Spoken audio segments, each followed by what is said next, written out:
Bonjour à tous, bienvenue à la présentation segmentation des données transactionnelles de transport collectif. Je me présente, Lilia Djemaï, conseillère au partenariat Ivado. Je serai la modératrice pour cette présentation.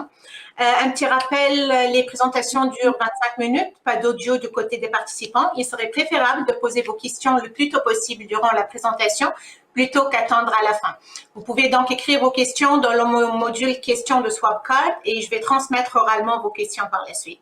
Hello everyone, a quick reminder, 25 minutes including the questions. No audio on participant side. Please use question tool of Swapcard. Our next presentation will be in French, supported by English slides. So, la prochaine présentation, elle sera donnée par professeur Martin Trépanier. Professeur Trépanier est ingénieur civil et professeur titulaire au département de mathématiques et de génie industriel à l'École polytechnique de Montréal. Il est co-titulaire de la chaire de transformation de transport et participe à plusieurs projets de recherche touchant les systèmes de transport intelligents, la mobilité urbaine, la planification des transports, la logistique opérationnelle, la fouille de données et l'utilisation des grands ensembles de données. Depuis janvier 2019, il est directeur du Centre interuniversitaire de recherche sur les réseaux d'entreprises, la logistique et le transport, le CIRAL. Il siège aussi sur les conseils d'administration de Cargo M et de Jalon Montréal. Je vous donne la parole, professeur Trépanier. Merci beaucoup, Lilia. Donc, merci à tous d'être là aujourd'hui. Aujourd'hui, je vais vous parler de segmentation des données en transport collectif. Donc, ça fait le tour un peu de toutes sortes de travaux, puis ça pose aussi des questions relativement ouvertes sur les méthodes à utiliser quand on traite un tel genre de données. Donc, très rapidement, un peu d'histoire et de mise en œuvre en contexte. Je vais parler d'approches de segmentation que vous connaissez, plusieurs d'entre vous connaissez déjà certaines de ces approches-là. Et quoi faire avec les résultats? Parce que c'est souvent ça la question. On a beau faire du data mining ou appliquer de l'AI, qu'est-ce qu'on peut faire avec les résultats? Et ça, c'est pas toujours facile. Juste un petit rappel, le CIRELT, donc je dirige le CIRELT, c'est un centre interuniversitaire fondé en 1971, 109 professeurs, 13 universités, beaucoup de monde, très multisectoriel, donc des gens autant en génie, en mathématiques, en informatique que des gens en sciences urbaines, en management. Et le rôle, évidemment, c'est de promouvoir la collaboration et l'animation scientifique. Donc, le CIRELT est fier de faire partie d'Ivado et d'avoir participé à la fondation d'Ivado. Si jamais vous voulez plus de renseignements, vous avez le site web que vous pouvez consulter là, qui contient beaucoup d'informations. Donc, si on regarde le contexte de la recherche qui utilise des données de carte à puce en transport collectif, parce que c'est comme ça que ça a commencé, l'utilisation de grands ensembles de données en transport collectif tourne beaucoup autour des données de paiement, des données transactionnelles, mais vous allez voir, ce ne sera peut-être pas précisé ici, mais on a quand même d'autres sources de données aussi, puis je pourrais le préciser si vous voulez dans les questions, qui peuvent être utilisées pour tout ce qui est caractérisation du transport collectif. Donc, c'est une mine d'or dans le sens que pour des planificateurs de transport comme moi, le fait de disposer de données de carte à puce, c'est des données collectées en continu. Donc, c'est jour après jour après jour. Ça représente presque tous les utilisateurs, même dans le cas de la Société de transport de Montréal, même les paiements comptants ou par billet sont aussi enregistrés dans le système. Ça peut être utilisé pour analyser les comportements de mobilité. Donc, les comportements de mobilité au sens large vont servir à la planification du service. Mais il y a quand même un mais, c'est que les outils de planification actuels ne sont pas adaptés à ce genre de données. Ce qu'on a démontré aussi dans nos études, c'est qu'il y a une très grande variabilité des comportements. Donc, c'est bien d'avoir ce genre de données-là, mais ça amène un défi supplémentaire au niveau de la planification. Les premiers travaux qu'on a faits, c'est essentiellement la visualisation. Vous avez un exemple ici de données, des travaux qu'on a fait en 2007, là, où on visualise les données pour vérifier le profil de charge des différentes lignes. Donc, c'est souvent la meilleure façon de valider les données, c'est de les voir, hein, parce que souvent, ces données-là dorment sur des disques durs. Donc, on a développé des outils. On a également travaillé sur l'estimation des destinations, qui est une problématique quand on a la donnée de carte à puce seulement à l'entrée des autobus ou du métro, comme c'est le cas en Amérique du Nord la plupart du fois ou à Montréal. Donc là, on va se baser sur la séquence de déplacement. On a travaillé beaucoup là-dessus. On a travaillé aussi sur la caractérisation des usages. Vous avez un exemple ici de la différence entre l'usage du métro et de l'autobus pour Montréal. Quand il y a de la neige, les gens s'en vont vers le métro. quand l'été vient, le beau temps revient, les gens retournent vers l'autobus. Donc, c'est le genre de choses aussi qu'on a fait là, au cours des années au niveau de la caractérisation. On a également des problématiques de fusion de données parce que souvent, les données sont incomplètes. Donc, on doit compléter les données de carte à puce avec des données qui proviennent, par exemple, de systèmes de comptage de passagers, systèmes de positionnement des véhicules, les données aussi d'horaire, les données planifiées d'horaire. Donc, on a fait beaucoup d'applications, notamment au Québec là-dessus, où les données sont manquantes. Et on en est venu à avoir une méthode générale pour faire la segmentation comportementale des usagers, parce que c'est le sujet d'aujourd'hui. Donc, l'idée, c'est qu'on a plusieurs étapes à traverser. C'est bien beau, les méthodes existent, hein, il y a beaucoup de méthodes, il y a beaucoup de spécialistes aussi. La problématique, c'est de voir non seulement quelle est la bonne méthode, mais qu'est-ce qu'on doit segmenter, comment on doit faire notre caractérisation. Donc, vous avez une série d'exercices ici, une série d'étapes. Par exemple, préparation des données, la forme du vecteur, est-ce qu'on doit faire de l'échantillonnage ou pas? Parce que certaines méthodes sont... Quand on parle de comportement de carte à puce, on peut avoir, par exemple, 1 ou 2 millions de transactions à caractériser. Donc, ça fait des très grands ensembles de données lorsqu'on veut faire de la segmentation, etc., etc. Donc, je vais parler de certaines de ces sous-étapes. La première étant la question de la segmentation temporelle. Donc, quand on veut segmenter des profils basés sur le temps. Il faut préparer les données, donc il faut décider finalement du vecteur. Là, quand on fait du clustering, on a besoin d'un vecteur de données. Nous, ce qu'on a pris comme approche depuis longtemps, c'est de regarder, par exemple, la carte jour, ce qui veut dire qu'on regarde le comportement d'une carte, bon, là, je parle de carte à puce, là, pendant une journée. Donc, on va regarder si la personne qui détient la carte, à quel moment de la journée elle a fait ses transactions. Donc, c'est une première chose qu'on peut faire. Et ce qui est intéressant, c'est que la carte à une journée donnée n'a peut-être pas le même comportement que la carte de la même carte, mais le lendemain. Donc, on peut également regarder cette variabilité-là d'une même personne d'une journée à l'autre. C'est ce qu'on va discuter tout à l'heure. Donc, on a regardé la carte jour. On regarde aussi d'autres objets. Hein. On regarde les arrêts, les lignes. On va aller chercher d'autres horizons temporels. On peut travailler à la semaine. On peut travailler même au mois, jusqu'à dans certains cas. Donc, on est capable d'analyser ce qu'on appelle les patrons temporels. Et les premiers pas, les premières idées, c'est bon, utilisons du Cummins classique. Hein, on a des vecteurs de données, donc on envoie du Cummins là-dedans.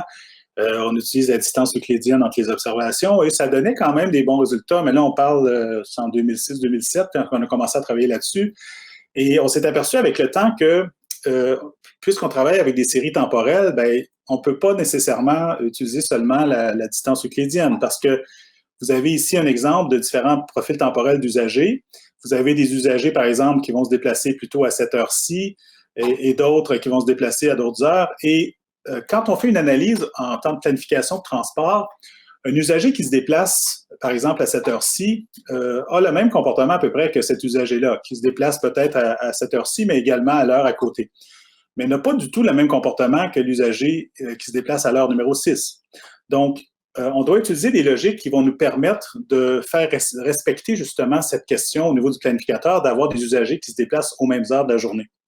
Donc, l'idée, c'est de plutôt travailler avec d'autres logiques, d'autres distances, d'autres métriques. On a utilisé des distances sphériques, une transformation polaire pour essayer de déterminer non seulement le moment de la journée, mais l'intensité également du profil temporel. Ça nous a permis de récolter, par exemple, dans le cadre de ces travaux-ci, vous avez des différents profils d'usagers. Vous avez des profils qui se déplacent le matin et le soir, ce qui est classique en transport. Mais on a également des gens qui se déplacent le jour. On a des gens qui ne se déplacent qu'une journée par semaine, c'est-à-dire une période par journée, soit un seul déplacement. On a des gens aussi qui sont actifs et inactifs. Donc, c'est des choses qu'on est capable de ressortir au niveau de ces profils temporels. On a aussi d'autres techniques, des mixtures de Gaussienne. On est capable, vu qu'on a un certain nombre, la modalité est quand même assez constante au niveau des usagers de transport collectif. 1 fois, 2 fois, 3 fois par jour, 4 fois, ça commence à être beaucoup, 5, 6. Et là, on est capable de faire des mixtures de Gaussienne et on obtient des profils temporels. Ici, c'est un profil temporel de quotidien pour, par exemple, le mardi, le samedi et tous les autres jours de la semaine. On est capable de classer nos usagers en fonction de ses comportements. Ce qui est intéressant de regarder ensuite, c'est comment ces comportements vont se distribuer parmi d'autres caractéristiques, comme par exemple le type de transport. Est-ce que les gens qui ont un titre collège-université ont le même comportement que les gens qui ont un titre, par exemple, adulte régulier? Donc, c'est pas le cas du tout. Chaque groupe, chaque segment va avoir des distributions différentes en termes de type de transport. On est passé ensuite à la segmentation spatio-temporelle. Donc, non seulement on veut voir le profil comportemental des usagers au niveau du temps des heures de la journée, mais également au niveau de l'espace et du temps en même temps. Donc là, ça ajoute une dimension, une complexité au niveau de la segmentation, et là, on a essayé de raffiner les méthodes. Bon, le problème, c'est que il faut essayer de s'inspirer de d'autres domaines. Hein. Vous avez des séries temporelles, mais ces séries temporelles-là sont également spatiales. Donc, il y a deux domaines principaux sur lesquels on s'est un peu inspiré. Il y a tout le traitement de signal, par exemple, en génie électrique. On parle plutôt de dynamic time warping. On a aussi les prismes espace-temps, le space-time prism en géographie, où là, on tient compte en même temps et de l'espace et du temps de l'heure de la journée pour déterminer est-ce que les usagers sont au même endroit au même moment. Donc, ce sont deux défis, je dirais, de recherche qui ont été abordés là, à ce niveau-là. Et ça nous a permis d'avoir certains résultats. Et on a aussi travaillé beaucoup sur la définition de ce qu'étaient les vecteurs spatio-temporels. Donc, par exemple, on peut regarder la séquence des heures dans la journée ou la séquence des arrêts. Donc, le premier usager, par exemple, a fait une montée, sa première montée de la journée à cet arrêt-là et la deuxième à cet arrêt-là, la troisième. Et le deuxième usager n'a fait que 2 montées dans la journée. Donc, il en a fait une à cet arrêt-là et celle-ci. Donc, ça permet d'avoir, dans ce cas-ci, des séries temporelles de différentes longueurs. Puis, on s'est consacré aussi peut-être à ce qu'on appelle le Spatial Temporal. Dans ce cas-ci, c'était du DTW, mais il y a d'autres méthodes appliquées, où là, on va regarder plutôt à chaque heure de la journée où est-ce que se trouve l'usager, donc la carte. Est-ce que la carte est à l'arrêt de domicile? Est-ce que la carte est à l'arrêt, par exemple, de travail ou d'école? Et là, à ce moment-là, quand on va comparer les profils, on va s'intéresser non seulement à moment de la journée où les usagers sont à un endroit donné, mais à la distance réelle aussi entre ces deux endroits. Donc, la métrique va tenir compte en même temps de l'adaptation des deux signaux de série temporelle et en même temps de la distance physique entre les deux arrêts sur le territoire. Donc, ce qui permet d'essayer de tenir compte en même temps de l'espace et du temps. Quand on fait ce genre de traitement de signal, quand on regarde, par exemple, ici, vous avez un exemple seulement avec les séries temporelles. C'est moins compliqué quand on travaille seulement avec le temporel pour le démontrer, mais avec les mêmes données, tout dépendamment de la distance, du critère de distance qu'on utilise, de la mesure, ici c'était la Cross Correlation Distance, puis vous avez le Dynamic Time Warping, on n'obtient pas nécessairement les mêmes résultats. Donc, dans certaines études, dans certains cas précis, on a démontré que le CCD donnait des profils spatio-temporels beaucoup plus découpés que le Dynamic Time Warping. Donc, ça dépend beaucoup de la façon dont on aborde la question, non seulement du type de vecteur, mais aussi des données sous-jacentes. Et on est en train de tester plein d'autres approches, là, Keyshape, par exemple, ou d'autres types de traitements de séries temporelles. La problématique étant qu'on doit définir cette fameuse métrique pour tenir compte de la distance entre les deux vecteurs, qui doit tenir compte de la distance réelle aussi physique sur le territoire. Ça nous amène les groupements espace-temps. Ici, c'est un exemple avec les données de Santiago de Chile, où on a en 3D, donc la carte ici, dans le fond, vous avez la carte de Santiago et en Y, c'est le temps. Et vous avez ici, par exemple, certains groupes d'usagers qui vont rester à peu près dans le même secteur toute la journée, mais il y a d'autres groupes d'usagers qui vont se déplacer carrément d'un coin à l'autre du territoire. Donc ça, c'est le genre de choses qu'on obtient quand on fait de la segmentation espace-temps. Bon, à quoi ça sert tout ça? C'est évidemment au niveau de la planification du service, d'être capable de comprendre les groupes d'usagers. Il faut être conscient, par contre, que tout ça est extrêmement dépendant du service. Hein. S'il n'y a pas de ligne d'autobus entre A et B, bien, c'est sûr qu'il n'y aura pas de déplacement TC entre A et B. Donc, un peu la poule et l'œuf dans cette situation-là. Là. Donc, en même temps, on essaie de mieux définir le réseau, mais en même temps, on sait que le réseau influence les comportements des usagers.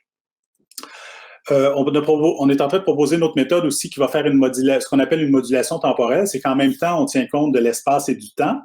Donc, on essaie de se donner une espèce de facteur pour donner plus de poids, soit à l'exemple, soit par exemple à l'espace et au temps. Je veux juste vous montrer des exemples. Quand on ne tient pas compte nécessairement de l'aspect spatial, mais ce qu'on a ici à l'écran, vous avez une coloration en fonction des groupes à laquelle appartiennent chacun des arrêts là, de départ au niveau du plus fréquent. Donc, dans ce cas-ci, on n'a pas de patron spatial. On a tout le monde à peu près au même endroit, partout sur le territoire, mais on a aussi des profils profils temporels, à droite qui sont définis. Et quand on fait varier notre alpha, donc je vais le faire varier par exemple ici, à la fin, on obtient vraiment un découpage temporel et spatial. Donc, temporel est moins évident parce que là, à ce moment-là, on tient plus compte de l'aspect spatial. Et c'est là aussi qu'il faut jouer entre cet aspect spatial et temporel, dépendamment de ce qu'on a besoin comme caractéristique quand on veut planifier le réseau. Donc, c'est ça des exemples de segmentation. Mais qu'est-ce qu'on fait avec les résultats? Donc, souvent, on va faire ce qu'on appelle des analyses longitudinales. Donc, c'est bien beau segmenter, mais il y a quand même beaucoup de rotation en transport collectif. Vous avez un exemple ici, là, avec Gatineau, des données sur plusieurs années. 60% des usagers vont être là encore après 4 ans, mais c'est un maximum. La plupart des usagers ne seront plus là. Donc, il y a quand même une variation au niveau, non seulement dans ce cas-ci du comportement, mais de la rétention. Donc, si on s'adresse au comportement comme tel, on peut regarder, vu qu'on a fait une classification quotidienne des usagers, on peut regarder à chaque journée, chaque jour de la semaine ou du mois, combien d'usagers sont dans chaque catégorie. Donc, voir aussi s'il y a une constance dans ces comportements-là. On a regardé la stabilité annuelle, c'est-à-dire que vu on peut fabriquer des segments de population basés sur les comportements, on peut même faire un reclustering. Donc, on va resegmenter en fonction des premiers segments et être capable de déterminer s'il y a une variabilité ou une stabilité des comportements en fonction du temps. Est-ce que l'usager va maintenir son comportement? Et ce qu'on voit ici, bon, on ne voit pas très bien à l'écran, là, mais vous avez cette figure-ci, où vous avez des colonnes en vert, par exemple. Ça démontre des endroits, des moments de l'année où il y a des congés, où il y a des... Donc, à ce moment-là, les usagers n'auront pas les mêmes comportements que les autres semaines, etc. Et on peut vérifier tout ça pour chaque type de titre de transport. On a aussi la question de la migration avec le temps. Donc, on peut vérifier à une date donnée, est-ce que l'usager qui a un comportement numéro 1, par exemple, est-ce que l'année suivante, il va avoir encore son comportement numéro 1? Et on voit à ce moment-là que certains comportements sont plus constants que d'autres. Donc, ça dépend beaucoup du type d'usage du réseau. Et les planificateurs de transport peuvent s'en servir pour essayer de déterminer finalement peut-être des classes de tarification où il y a une stabilité, mais aussi peut-être certains segments du réseau, parce que toutes ces modifications-là ne sont pas seulement liées à l'usage du réseau, peuvent être liées à toute autre situation qui fait en sorte que quelqu'un va changer ses comportements de transport. Donc, ça peut être, par exemple, une situation familiale, un déménagement, etc. Donc, il y a quand même d'autres facteurs et c'est souvent ça qui est compliqué d'aller chercher ces facteurs qui diffèrent de l'observation pure. Donc, en conclusion, les données de transaction de carte à puce, c'est une mine d'or. Aujourd'hui, on est en train de travailler beaucoup sur d'autres sources de paiement, mais qui ramènent à peu près au même type d'information, c'est-à-dire une heure de la journée, une date et une transaction. Il y a quand même beaucoup de travail à faire pour améliorer. Hein. Il faut travailler encore sur l'amélioration. Et l'idée de la pertinence des résultats reste, ça demeure, et on a beaucoup d'étudiants sur ces sujets-là, et ça va dépendre évidemment des besoins précis des outils de planification utilisés. Alors, je vous remercie. Si vous avez des questions, il ne faut pas hésiter à les poser. Merci beaucoup, Martin. À tous les participants, n'hésitez pas à poser vos questions dans l'onglet questions de Swapcall. Peut-être, Martin, on peut commencer avec des questions un peu d'ordre général. Il y a beaucoup de données de plusieurs sources. C'est quoi vraiment les défis que vous avez rencontrés lors du développement du projet ou du traitement de ces données-là? Je vous dirais qu'au départ, les données carte à puce, c'est des données de comptabilité. Hein. Vous savez, c'est des systèmes de paiement. Donc, il y avait quand même un certain défi à ramener une composante spatiale à tout ça. Donc, d'être capable de ramener la partie planification de transport. Donc ça, c'est à peu près réglé avec les années. Maintenant, on a d'autres données. On a quand même des positionnements en temps réel de véhicules. On a des données sur l'information aux usagers. On a des données Twitter. On a des données sur, bon, je prends l'exemple du métro de Montréal, l'opération du métro. Les autres sont d'autres données de comptage. Donc, il y a énormément de données disponibles. Puis, bon, la fusion peut se faire, effectivement. Il y a des sociétés de transport, par exemple, la Société de transport de Laval est extrêmement avancée. Ils ont une bonne gestion de leurs données. Mais c'est toujours un défi de valoriser, d'essayer de trouver qu'est-ce qu'on peut faire de plus, qu'est-ce qu'on peut faire de mieux. Il y a quand même beaucoup d'outils. On a un outil qui s'appelle Transition, qui est en développement. À la chaire mobilité, notamment Polytechnique, on travaille sur un outil de planification des transports du 21e siècle. Donc, il va avoir beaucoup plus de granularité au niveau de l'utilisation des données. Très intéressant. On a une question. Avez-vous un avis sur comment les outils de planification de transport en commun devraient évoluer pour bien utiliser ces données-là? Bien, c'est un peu ce que je disais. Avant, on travaillait avec des enquêtes origine-destination à toutes les 5 ans qui définissaient une journée moyenne de semaine. Aujourd'hui, on est avec des données où on a à chaque jour, à chaque seconde, à chaque minute, on a le portrait, je dirais réel. Bon, ça reste un portrait quand même, mais on a un portrait de situation qui diffère. Donc là, il faut se poser la question, est-ce qu'on va se refabriquer notre journée moyenne puis continuer à utiliser nos outils classiques? Je pense que jusqu'à un certain point, on en a besoin. Par contre, là, on peut aller beaucoup plus fin au niveau de la granularité, notamment au niveau du design des réseaux de transport. Où est-ce qu'on met nos arrêts? Quels sont les horaires? Là, puisqu'on a presque l'entièreté des déplacements, on est capable d'aller plus loin à ce niveau-là. Mais il reste encore des défis, notamment les questions d'élasticité, les questions de transfert modal. Les cartes à puce, ce n'est pas tout. On n'a pas d'informations sociodémographiques, on n'a pas l'âge, on n'a pas le sexe, on n'a pas des informations qu'on a besoin habituellement pour faire la planification. Donc, c'est un tout. Mais effectivement, la granularité augmente, la puissance des outils aussi. Ça nous aide, mais c'est pas magique. Oui, très intéressant. Donc, on parle beaucoup de machine learning, intelligence artificielle et tout. Est-ce que vous utilisez différentes techniques ou technologies d'intelligence artificielle pour prédire, par exemple, le comportement de la clientèle? Oui, j'en ai pas parlé. C'est sûr que là, dans les techniques de segmentation, il y a un petit peu d'AI et d'info, dépendamment des méthodes qu'on utilise. Mais oui, on travaille sur des méthodes de prévision, notamment au niveau de... Bon, j'ai un étudiant qui travaillait sur les méthodes de prévision court terme, long terme, du transport collectif. C'est assez efficace, là. Par exemple, avec le métro de Montréal, quand on intègre bien les données d'événements, parce que quand on parle, par exemple, de matchs de hockey, de concerts, on est capable, à une année à l'avance, de prévoir assez bien l'usage des différentes stations du réseau. Donc ça va très bien. Pour le court terme, effectivement, toute la question de retour à la normale, la question de détection d'incidents, on est là-dedans aussi. Comment le système peut se remettre d'un incident majeur dans le métro quand il y a un blocage. Les données sont là pour le faire et l'intelligence artificielle va nous aider, c'est clair, jusqu'à un certain point. Le défi, c'est comment on peut entrer la dimension, je dirais, transport, là, la dimension spatio-temporelle à l'intérieur des différents algorithmes. Parce qu'il y a beaucoup d'algorithmes, par exemple, en deep learning, on fait de l'inférence et tout. Mais souvent, on apprend d'une situation qui s'est déjà produite. Quand la situation ne s'est jamais produite, d'inculquer une inférence, c'est tout le défi là, au niveau des réseaux de transport. Super. Je pense qu'il nous reste 1 minute. On a une dernière question. Est-ce qu'on pourrait pousser le concept? C'est fini. Ouais. Fini, ouais. Pousser le concept. Je vais te lire la question. C'est... Oups, il n'y a plus les questions. Ils sont partis. Les questions sont parties. Écoutez, c'est sûr que l'AI, c'est un outil, c'est pas magique, là. Les données existent.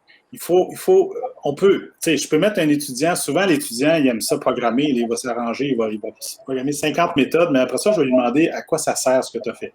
Puis là, c'est là qu'on se pose la question, parce que oui, il y a beaucoup de méthodes qui existent, ça prend une très bonne connaissance, mais en même temps, ça prend des gens qui connaissent le métier, ça prend des gens qui connaissent la planification de transport pour faire un match parfait, je dirais, entre les chercheurs plus AI et les chercheurs en planification.